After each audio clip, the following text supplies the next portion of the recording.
Support for this program comes from Jazz on the Tube, the Internet's largest collection of free streamable classic jazz videos. From Miles Davis to Louis Armstrong, from Thelonious Monk to Duke Ellington. You'll find it all on jazzonthetube.com. Start your free subscription today.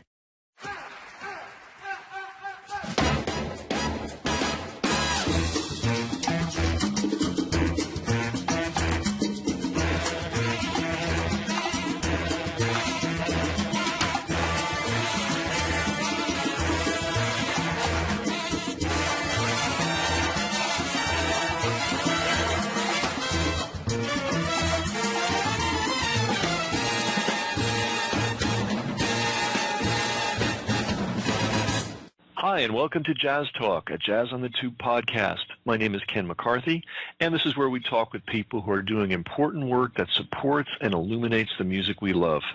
The writers, the scholars, the educators, the filmmakers, the producers, and more.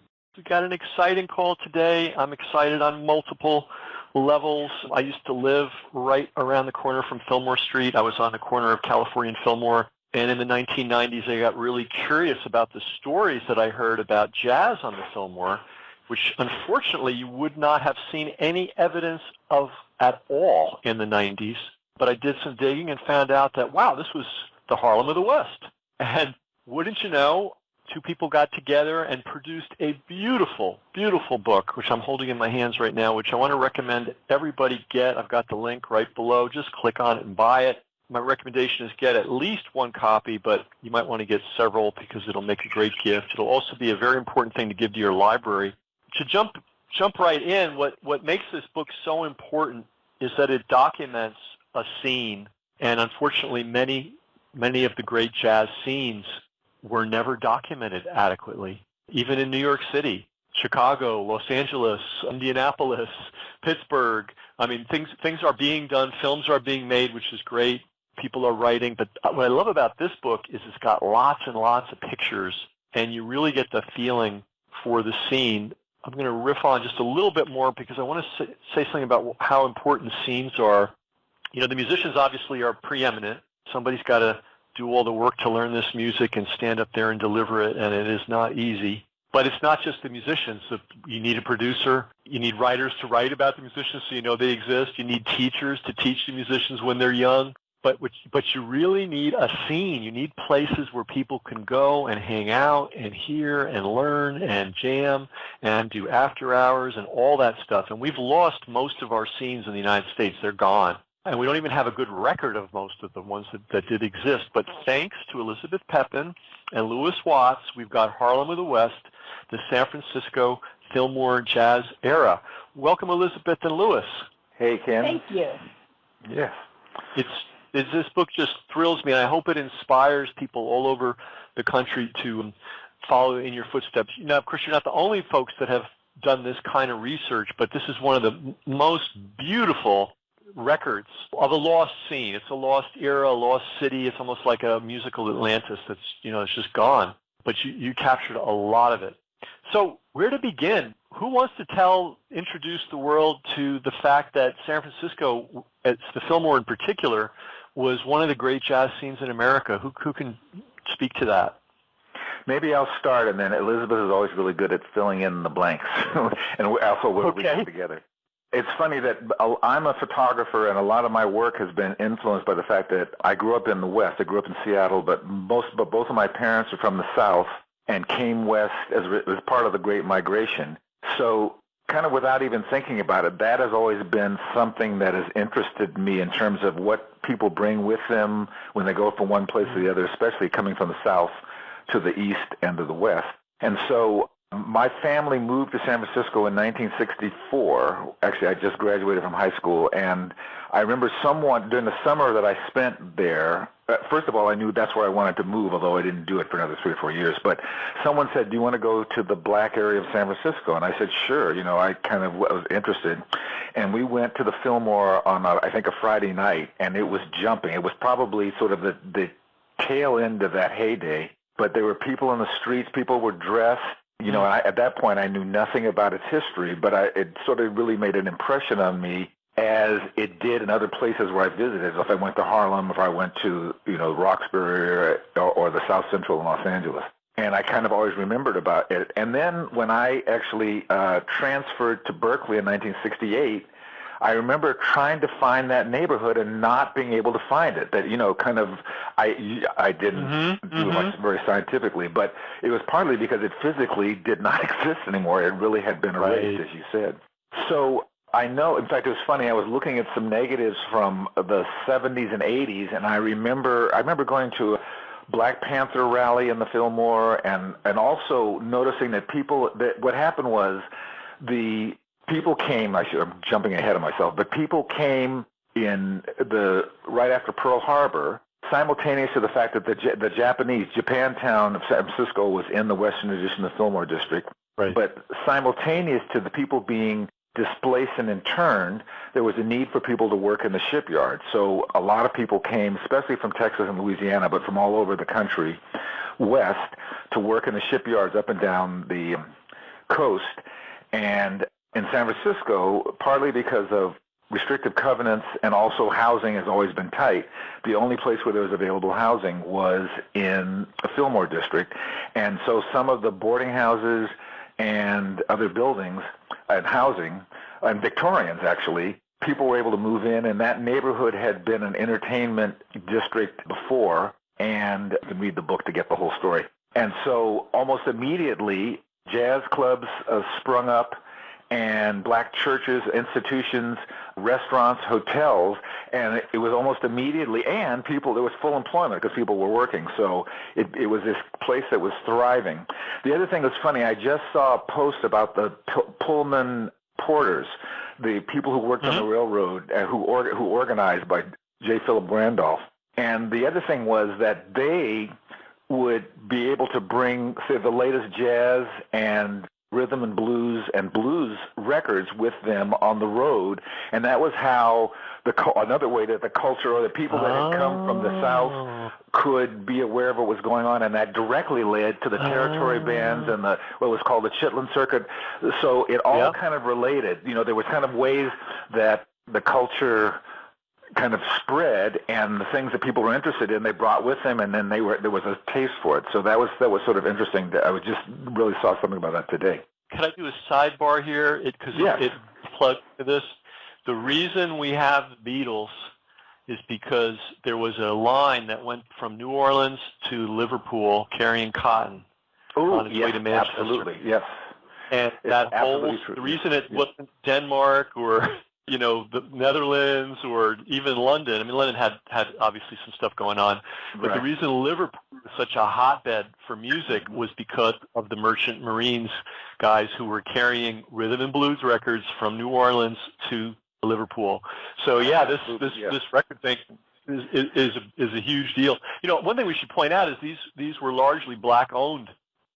Many of them, not completely, but there were a lot of them. I mean, that's what was really interesting, that sort of simultaneous to sort of this critical mass arriving, there was sort of already an infrastructure, and people, took advantage of it, which was great. And that happened up and down the East Coast also. I was in a Starbucks in Seattle, and there were photographs on the wall from the Central District that looked very much like the Fillmore, because it was the same kind of population that were there for the same reason. So it's really an interesting story. You mean Central Ave in L.A.?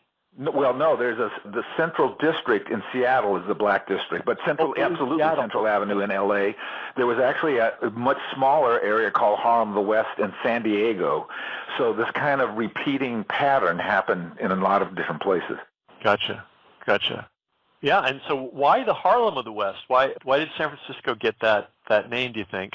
I think that was moniker that was used in a lot of African-American communities. Like Lou said, San Diego also claims that, even though it was only a literally 1 block long neighborhood in downtown San Diego, and also up in Portland, they had very tiny African-American neighborhoods that also claimed Harlem of the West. So I don't think it was unique to San Francisco, but without a doubt, the Fillmore and Central Avenue in Los Angeles were the largest of all the West Coast African-American neighborhoods with huge jazz clubs. a large number of jazz clubs compared to the other areas along the West Coast. But what was interesting about the Fillmore is that when there was actually several thriving jazz clubs starting in 1932 with the opening of Jacks of Sutter. So this actually, even though San Francisco's African-American population was small before World War II, about 6,000 people, it supported 3 jazz clubs pre-World War II. But then, of course, once World War II hit and the shipyards went out to Louisiana and to Texas and Oklahoma and recruited African Americans to come and work in the shipyards. And as Lou pointed out, many of the clubs that were previously run by Japanese Americans were then, of course, abandoned because they were put in concentration camps. That's when you saw Fillmore really become Harlem of the West. And there was over 20 different clubs in the neighborhood, plus after-hours clubs. People had clubs in the basements of their homes. So it was, as one of our interviewees pointed out, a place where you could go out after work on Friday night and not come home until Sunday. There was just so much music all over the neighborhood. That's what I mean by a scene. You know, we just don't have that anymore. I mean, New Orleans, to an extent, still has a good chunk of that, but that's kind of the last place.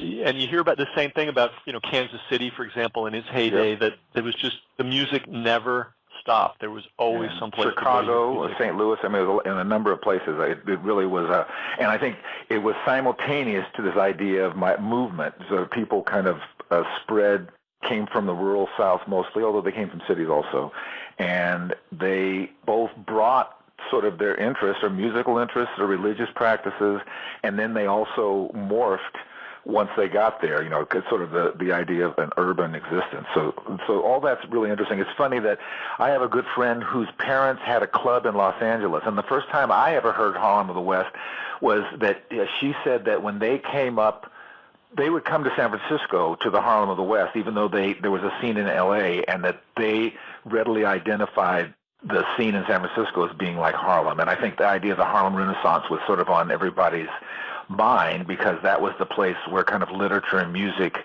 kind of had a national presence, actually even earlier in most of the 20th century. So it's really interesting how stories and how traditions kind of go from one place to the other. Let's talk about, go ahead. Sorry, can I add something about that? I also Please think do. That may have partially been because, unlike the rest of the West Coast African-American music scene, the Fillmore District had Charles Sullivan, who was one of the largest promoters of African-American music west of the Mississippi.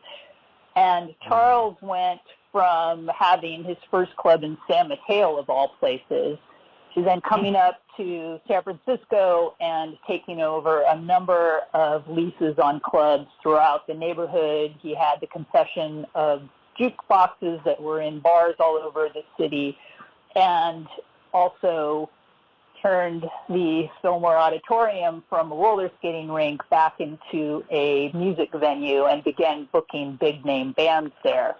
And once that became successful, he then branched out to promoting those bands up and down the West Coast. So we'd start up in Seattle, and the bands would play a couple venues in Washington State, then coming down to Portland to the Crystal Ballroom, sometimes hitting either Salem or Eugene, and then down into the Bay Area and then into Los Angeles. And so he was doing that before, as far as I can tell, before any other promoter of African-American music on the West Coast. But I would say the other thing is San Francisco has always been a jazz town. Like Jelly Roll Morton was in residence in other parts of it. So even before there was a critical mass of African Americans, there was sort of an appetite for jazz. As Elizabeth said, there were clubs that existed before World War II. And I think that tradition kind of was just built on when people arrived. The oldest clip of film of African Americans dancing in a clearly jazz style is from San Francisco. Right. It's like 1917 or some unbelievably early date. There's no sound, unfortunately. 1912. But wow. 1912. I mean, how much earlier can you get? And it's incredible. It's incredible Even footage. with a small amount, they were having a good time. They were making sure they had a good time, even though there weren't a whole bunch. Well, it was a different. There was a shortage of labor, and so people were judged based on what they could do. There wasn't this hierarchy of nonsense, and so I mean, you can see they're well dressed, prosperous, happy. It's clearly a good. Right. They're well settled, and which is what happened during that brief shining period when all the shipyards were in full function and everybody was employed, and they hadn't yet destroyed the Fillmore. Maybe we should talk about that, how the Fillmore was destroyed, because that's part of the story too. But can I go back to what you just said for a second? Oh, absolutely. Because I don't want San Francisco to seem like this shining beacon of tolerance, because in fact there was so few African Americans in San Francisco pre-World War II is because the unions all got together and basically shut out people of color to join the unions. And so that's why a lot of African Americans moved to Oakland, because they could work, Lou pointed out, on the train, and there was much more opportunity to get ahead, whereas in San Francisco, you were locked out of many jobs because the unions didn't want African Americans. In fact, the musicians union in San Francisco had a totally separate union for people of color. It wasn't until 1959 that the two unions became one. So while definitely San Francisco is a lot better than living in the South during that same time period, it certainly had many racial issues. Well, somebody once described Los Angeles to me as Mississippi with palm trees. So so for sure, it wasn't a Shangri-La, but there were little opportunities, and one of them was the war and the shipyard work and the fact that all these buildings were empty. It was just sort of a ready-made opportunity for people to flourish with business and then the music that came with it. Let's talk about some of the artists that performed. I'm looking at a beautiful picture, somebody that's from Steve Jackson Jr. that he took of Dexter Gordon in 1950s jamming at Bop City. I also know that I'm pretty sure, if my memory is correct, that the only time Charlie Parker and Louis Armstrong were under the same roof at the same time was on the Fillmore. And I can't remember if Parker was checking out Pops or if Pops was checking out Parker, but they were, and it happened on the Fillmore. Interesting, yeah. Who else? What other names would people? Well, of course, there's so many beautiful pictures of Holiday in your book. Who else would have been? Duke Ellington spent a lot of time here, because a lot of times people would come to play in Monterey, but Duke Ellington, we have pictures of Duke Ellington with his entourage eating at Bop City. You said, I think, Sugar Pie DeSanto and Etta James were actually from the area, and they were they were discovered in the Fillmore. And then sort of local Ella people. Fitzgerald? Yes, absolutely. Vernon Alley and Eddie Alley were local, and Vernon actually ended up going on tour with a number of Lionel bands. Hampton. Elizabeth. Lionel Hampton in 1939. He was playing at Jack's of Sutter, and Lionel Hampton came into Jack's of Sutter because Lionel and his band were playing at the Treasure Island World's Fair, and taking a break, came over, saw Vernon playing at Jack's, and asked if he would like to join them. And so Vernon packed up his bags and left San Francisco when Lionel and his band left after playing over at Treasure Island. On the original cover of the book was a picture from a jam session with John Handy, who was a local musician who got international fame and would come to test himself, and then Tony Poindexter, and then a young John Coltrane. In fact, I showed the picture to Alice Coltrane, and she said she'd never seen him as a musician that young. And then Frank Fisher, who lives in Richmond with me. So that picture is kind of indicative of kind of both the fact that there were venues where people could test themselves and jam after their regular gigs, and in many cases they had to stay in the Fillmore because of restrictions in hotels and things. It's a beautiful picture. Do you have any recollection offhand when that was taken? Because I know Coltrane was in the Navy early in the 50s. 40s. Is that right, Liz? Early 50s. I mean, John said that he thought it was 53 or 54. Mm-hmm. It's got to be early because he is young. Yeah, he is young. And then, everybody's young. And then, of course, Chet Baker, I think, Sammy Davis Jr., who is a musician. A lot of people don't know that. Yes, but he's a better than average. He's a multiple musician. He can play lots of instruments. Yeah. Yeah. We heard that Frank Sinatra and kind of Rat Pack was hung out at Jimbo's, and a lot. Jack Kerouac talks about coming to the Fillmore. It was interesting. That neighborhood was also kind of a place where the Bohemians would hang out, and some of the first kind of organized gay and lesbian bars were sort of in that neighborhood. I know that people, so there was a kind of air of tolerance, probably better than a lot of other parts of San Francisco that happened in this neighborhood. Well, on the other side of the hill in the marina, but also on Fillmore, is where Allen Ginsberg's Howl was debuted. Mm-hmm. Right at the Matrix. So, yeah.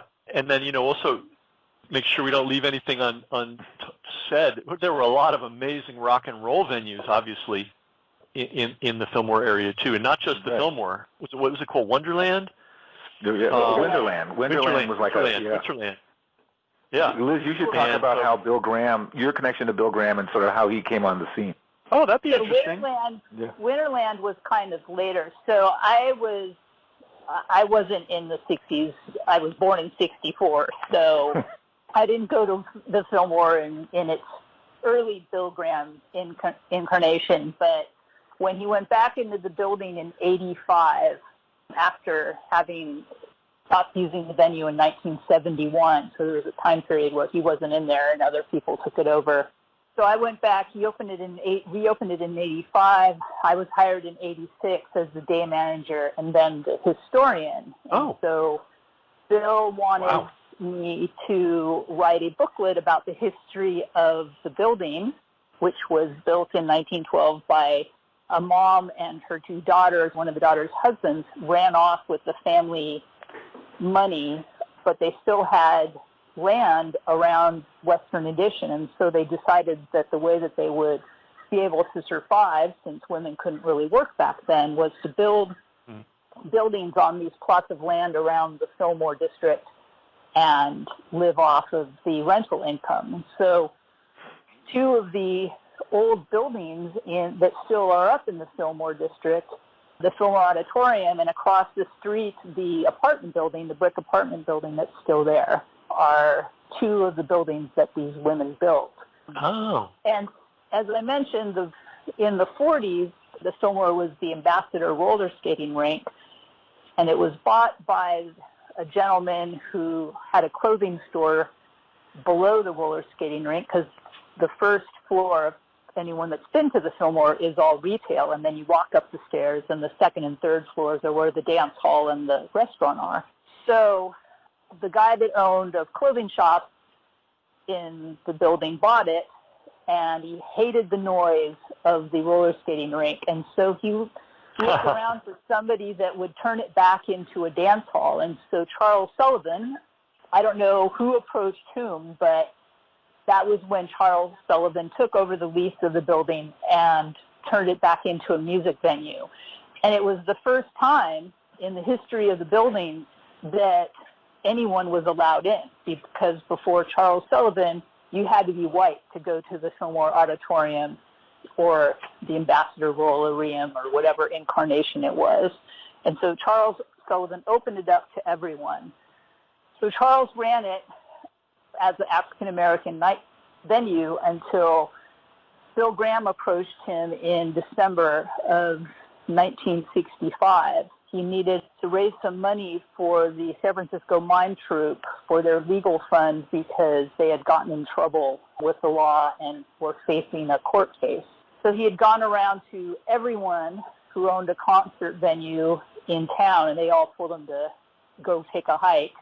And so Charles, on his off nights, had been renting the club out to fraternal organizations, women's clubs, different groups in the African American neighborhood. So Bill went and talked to him, and Charles said, yes, okay, you can, rent my hall for one night and use my dance hall license So that was on December 10th, 1965. And it was so successful that Bill decided to ask if he could do more of them. And so Charles let Bill use the Fillmore on the off night. And so that's why you see on those early Grateful Dead concerts and Jefferson Airplane and all those other bands that are associated with the hippie era of the Fillmore Auditorium, you see people like Muddy Waters and Howlin' Wolf and some jazz musicians, opening up for these hippie bands. And that was because Charles was booking them as headliners for his concerts, and then they'd stay over, and Bill would, they'd make some extra money opening up for the concerts that Bill promoted. So unfortunately, in November of 1966, after a Temptations concert at the Cow Palace that Charles had booked, he was found murdered in the South of Market area, and his murder has never been solved. And so, and many people speculated what happened, and, it's very, very, very sad because Charles was at his peak of his career, running all these different venues. Very successful man. Wow. Bill Graham was I can't think of the right word. There's a French word, habitu, a guy that hangs out somewhere. What's that word? Anyway, someone that hung out. It was something like that, yeah. Yeah, something like that. I've seen it in print. I don't think I've ever. He was a frequenter of the Palladium ballroom when he grew up in New York City, and was so good at all that stuff. He actually won a mambo dance contest, and so and then just, of course, literally just down the street was literally down the street. You throw a rock and hit it was Birdland. So he probably saw a whole lot of jazz and Latin music, which is maybe why he was so receptive to Santana early on too. He booked a lot of Latin music at the Fillmore before that. I mean, I saw Mongo Santa Maria and a number of other people there, and certainly you see Santana there a lot. I mean, I just saw they had the director's cut of Woodstock on last night, and that was kind of, no one even knew who Santana was, and he got him booked because of his connections, and that kind of made his career. And we should point out that Santana used a storefront on Fillmore as a rehearsal space. Last time I was there, which is a long time ago, it's a family-owned Japanese restaurant. I don't know what's there now, but yeah, not so that's where he. Yoshi's? No, not Yoshi's. No. It's north of California. Okay. As you're going up the hill, it's on the west hand side. I don't know if they're still in business. It's a nice restaurant, a nice little place. Right. But anyway, the Fillmore was kind of down and out then, and right. Here's a guy could rent a storefront just to practice in. Which reminds me, I should talk say a little bit about that also. Just that the fact that it was almost immediately, there were certain powers, like in the 40s and especially in the 50s, powers that be in the redevelopment agency in downtown, for a variety of reasons, did not like the fact that in the central district of San Francisco was a large African-American population. And sort of simultaneous to also this idea after World War II, everything, wanting to be modernized.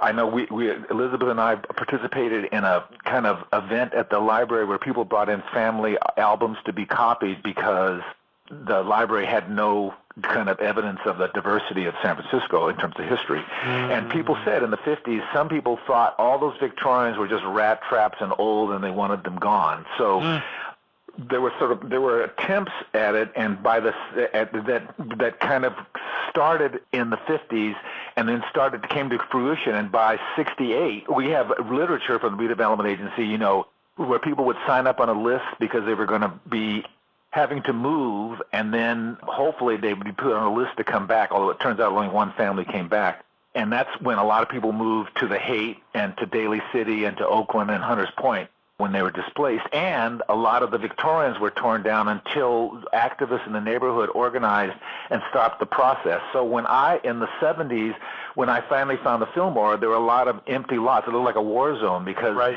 right in the middle of that process, they got them to stop tearing down the buildings and to put them on the back of trailers and move them. In fact, Right. Jimbo's Bob City was moved to Fillmore Street and became Marcus Books for many years.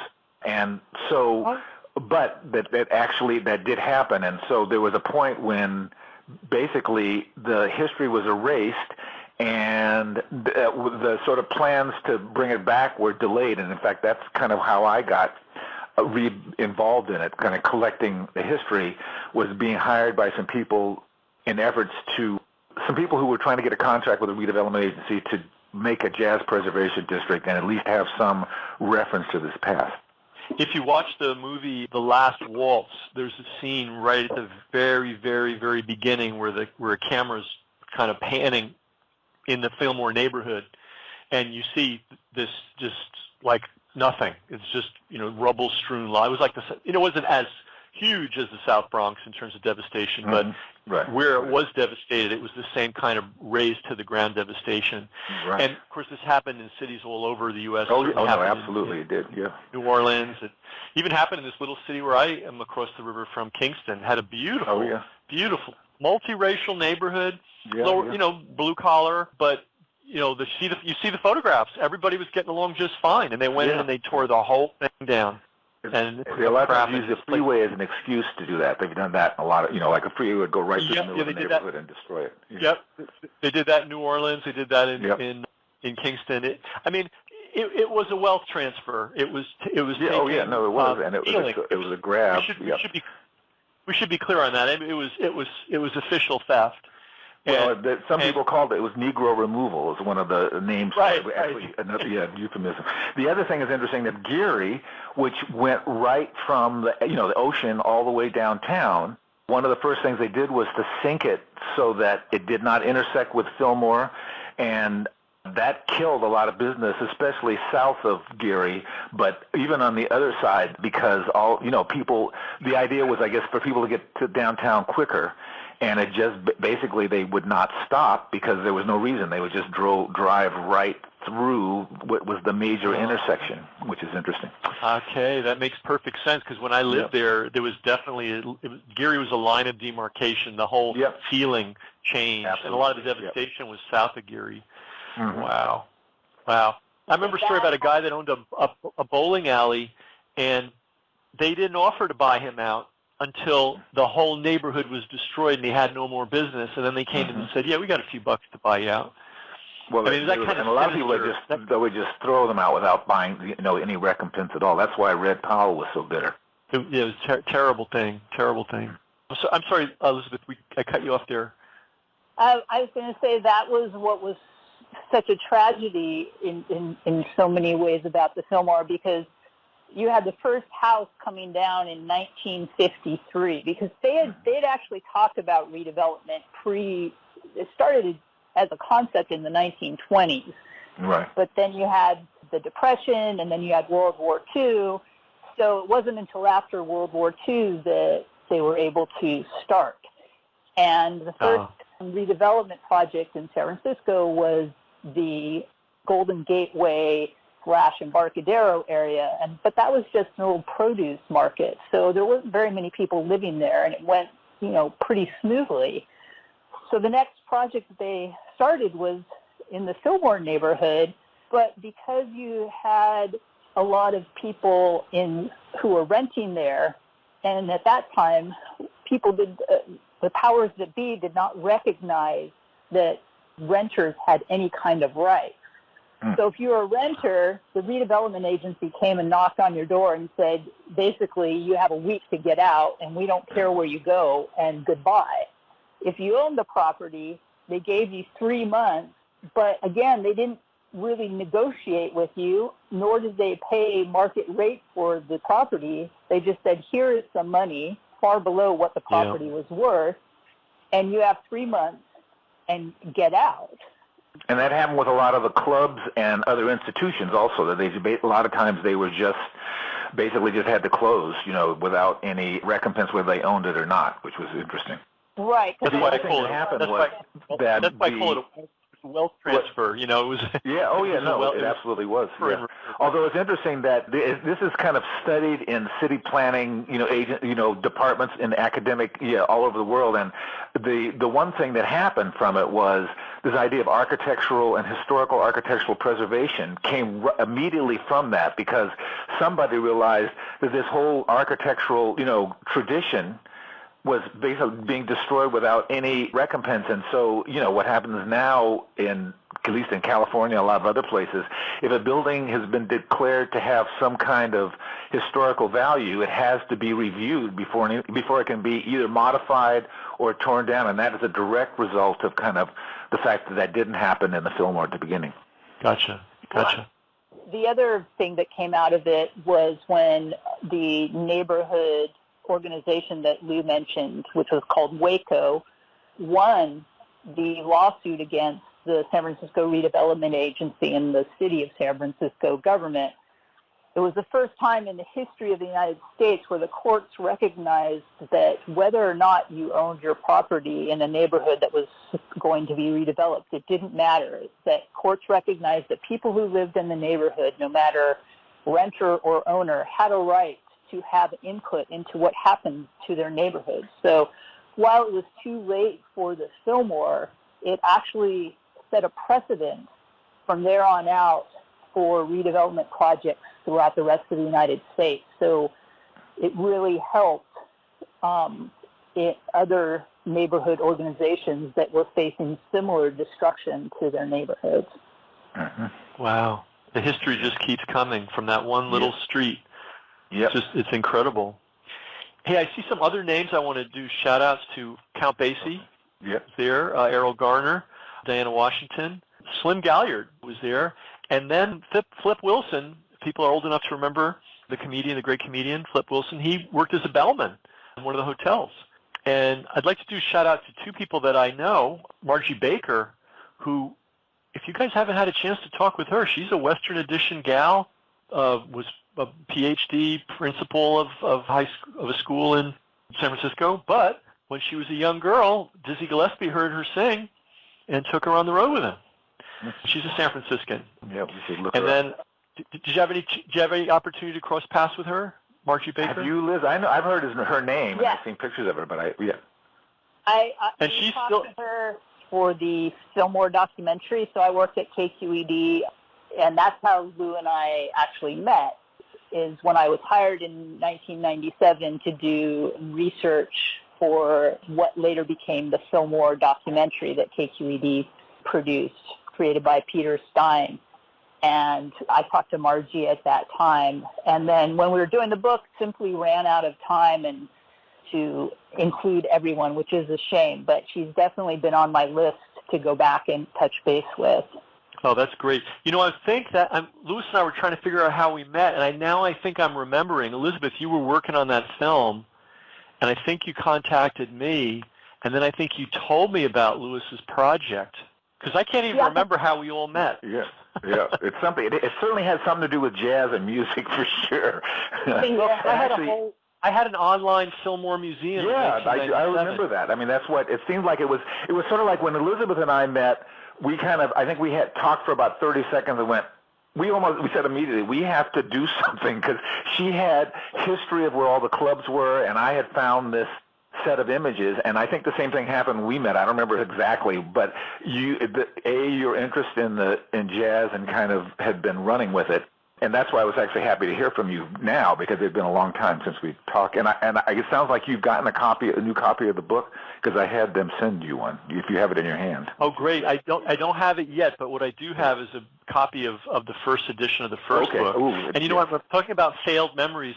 I'm remembering I was in San Francisco for some reason, and there was some kind of an event. I think it was a book launch in an auditorium. Oh, I remember Johnny Ingram was there. I mean, he and I sat together, and I don't remember why, because I've only been to San Francisco maybe a handful of times in the last 20 years since I left. So anyway, it's just interesting. One of the great things. Was it the Fillmore Auditorium, or was it at the Herbst Theater? I think it was more like a theater. Almost like for some reason, I think like a city. Does the city of San Francisco own its own theater or have its own? Yeah, auditorium? that was in the Veterans Building. We had like kind of a concert, and John Handy and Frank Fisher, who were on the cover of the copy you have, played which was pretty amazing. I mean, we've had a number of events where people in the book were able to play, and actually none of them are with us anymore. In fact, there's only one of the photographers. Except that was for David John. Johnson. Oh, yeah, John. No, John is definitely with us. Excuse me, John. He would not forgive me for that. But David Johnson, who's the only living photographer who came and studied with Ansel Adams in the late 40s, is still alive and kicking, and his work is now, he studied and had a studio in the Fillmore, and then, for a while, and actually, was thriving, and then went on to do other things, and sort of book and the recognition from the book kind of gave his career new life. I always claim he owes it all to me, which he knows is not true. But he's got work in the Library of Congress and the Bancroft Library in Berkeley, and so that's been really exciting. And there are examples of the book in the Smithsonian African American Library. So it's been interesting how this history has propelled both Elizabeth and I, and then we've also been able to help other people, and they've been also very, supportive of us. So it's been a good experience. And then you added, is it as many as 100 pages to the new edition? Yes, we did. Tell us what's in. So everybody that's listening, if you don't have the original edition, now you can get the new edition, which is even better. Because I'm telling you, the original edition is amazing. So I can't even imagine the original edition plus 100 pages. So what did you put in those extra 100 pages? So when the first book came out, there was a handful of people that just didn't want to talk to us. And so when they saw the book and saw how we were honoring the stories and the people in the Fillmore, they were very relieved and then felt that they could talk to us as well. So Leola King, for example, is a person who both Lou and I tried to talk to several times, and she wanted nothing to do with us and told us that she had no photos, and, I'm not interested. And then when the book came out, she contacted us and said, okay, I'm ready. And we spent a whole afternoon with her, interviewing her, and then Lou got just amazing photographs from her and restored all of them. And so that is included now in the book. So what I did is just go back into all the interviews that I did and pull more information to help support all the new photographs. And then, of course, did some more interviewing of people, and then Lewis restored all these new images that came forward. And then the best part was being able to finally see the Sun Reporter newspaper from that era, because I knew that the Sun Reporter, which was the African-American newspaper published in the Fillmore neighborhood starting in 1946, would probably be a treasure trove of information, but no one had copies going back that far. So one of the beautiful things about the digital era is the digitization of information. And I found out that while that UC Berkeley had not, unfortunately, digitized, but at least on microfilm, they had finally put on microfilm the Sun Reporters from 1951 and forward. And so I was able to get an interlibrary loan, because I now live down in Ventura County, and sat for an entire summer in our local library reading every single page of the Sun Reporter from 1951 until 1960. And it really shed some light on the images that we had found, because before, when you're relying on oral histories and you're talking to people in their 70s, 80s, and 90s, people's memories can be a little faulty. And so reading the newspaper was able to fill in the blanks or confirm locations, or, we would know it was a nightclub, but we didn't know which one. And, oh, my gosh, there's an article about Eartha Kitt coming to the Fillmore to sing for a newspaper boy Christmas party at the Champagne Supper Club. And now we finally know that Eartha Kitt photo was taken. So it was just incredible. So that's... Wow. That's an incredible story all by itself, the idea of Eartha Kitt coming to sing for newspaper boys at the Champagne Club. That's unbelievable. Yeah. Different era for sure. Well, what a great find. So that's where the additional. I can't wait to see those pictures. Those must be amazing. Speaking of amazing pictures. Oh, yeah. Yeah. In between times, there's been times when I've been walking on Fillmore Street, and people who I didn't think know me came up and say, "When's that book coming out again?" I mean, people really are. I mean, it's really important to people, and I would say, with maybe one or two exceptions, everybody's been really supportive of both the book and the efforts, and the fact that this history has, kind of come back to see the light of day after having really been literally erased off the face of the earth. Well, it's a wonderful thing, and I don't know if other neighborhoods that had similar histories have been documented so well in book and photographic form. I don't know. There's a beautiful film somebody made about Pittsburgh, but I haven't seen the book, if there is indeed a book. Mm-hmm, mm-hmm. Well, I think in the eastern cities, there was actually black press. I mean, there was black press in San Francisco, the Sun Reporter, but there was a sort of it was kind of existed longer because there have been black people there more, and that's kind of been the record. So the fact that people did take the kind of journalism and being able to tell their own stories into their own hands is why we have evidence.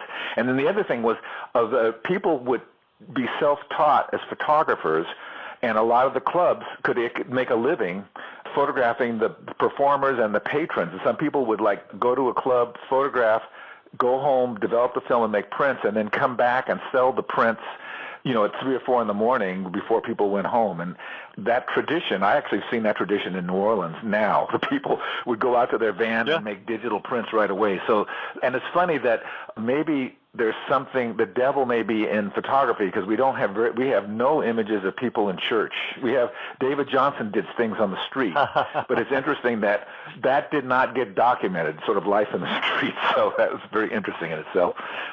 Although the stage of the Western edition does have quite a few church photos. Okay. That's good. But I don't know that anybody that's put them together in a book. I mean, I know the photos exist. I know that the back issues of newspapers exist for various cities, but I just don't know of a book that brings it all together like this one does. That's why I think this is a great model for the country, for other people, other historians and archivists and book people to consider doing the same while we still can. Speaking of great pictures, there's a picture in the first edition, and I'm sure it's in the new edition too. That's, to me, worth the price of the book by itself. It's a beautiful, candid, well, it's posed, but it's a very natural photograph of Billie Holiday with Wesley Johnson Sr., the owner of the club, with her dog Buster. What was her dog's name? Buster. Why do I think it's Buster? But I don't know. It could be. I don't know what the dog's name was, but it's just a beautiful, sweet photograph. And I remember first seeing it. It was somewhere in the Western edition. There was an archive of photographs, and I'm sure that's the place I first saw this one. But anyway, it's a beautiful photograph. It's on page 104 of the first edition. I don't know what, but anyway, everybody should see it. It's just gorgeous, and you could own it if you own the book. And I want to encourage everybody seriously, I want to encourage everybody who loves jazz. We say we love jazz and all that, but we have to put our money where our mouth is, and it's great to hold this in your hands and have the feeling of this scene that otherwise would have disappeared without a trace. Because I'm telling you, I lived on Fillmore in California in the 90s, and there was not even a whiff of that there had been any jazz activity on that street. You wouldn't have, even a psychic wouldn't have been able to reconstruct it. And yet here it is, we can hold it in our hands. And by the way, some weird thing I just remembered, in '67, I was 7 years old, and my family lived in San Francisco for 1 year. We lived on Arguello, when, believe it or not, it was a working-class street. And I used to take the bus with my brother, which shows you a different era. My 5-year-old brother, I would take him to school every day and with myself, and we would change bus at Fillmore. And at Fillmore, I guess it was Geary. And, it probably was, that was the crossroad, and then take the bus up the hill. And went to Catholic school, and I remember the Fillmore because I could read, and there were the Strawberry Alarm Clock, the Grateful Dead, and I would tell my parents about these things, and they couldn't explain it to me. Right. So that maybe that's what put that love of the Fillmore. And then I lived there for almost 10 years, too. But anyway, this is just a beautiful, beautiful book. It's called Harlem of the West. You can get the brand new edition with the extra 100 pages. It's by Elizabeth Pepin and Louis Watts. And 3 cheers to Heyday for bringing this book out, a really feather in their cap. And good book to have, good book to own, good book to give to your library. I know a lot of people listening to this are members of jazz societies. Good thing to pass around to inspire other historians and archivists to maybe take on a similar task. And this must have been a huge project. I can't even imagine the hundreds and hundreds of hours you put into it. And it seems I was 22 when we started it, or when I started researching the Fillmore, and I'm now 56, so that tells you something. Okay. Well, I was 56 and I'm now 22, so it just shows you that it happens. Thank you very much. Anyway, I really appreciate it. Yeah. Well, I love this book, and I'm so glad to have a copy, and so glad somebody did this. And because really, if you guys didn't do it, it wouldn't have gotten done, and certainly wouldn't get done today if someone had to start from scratch, because a lot of people just aren't around. I just did a quick search. I noticed Johnny Ingram passed away in 2016. Yeah. So you caught the history when it was still possible to catch it. It's in physical form. It's called Harlem of the West. You can get it from your favorite bookstore or even from Amazon. So thanks a lot, guys. Okay, thank you. Yes, and thank you so much. Keep doing what you're doing too, Ken. I will, as long as I can. Bye-bye. Bye-bye. Bye. We hope you enjoyed the podcast. If you did, please share it. That's how we grow. And remember to subscribe to JazzOnTheTube.com, the Internet's largest collection of free, streamable, classic jazz videos.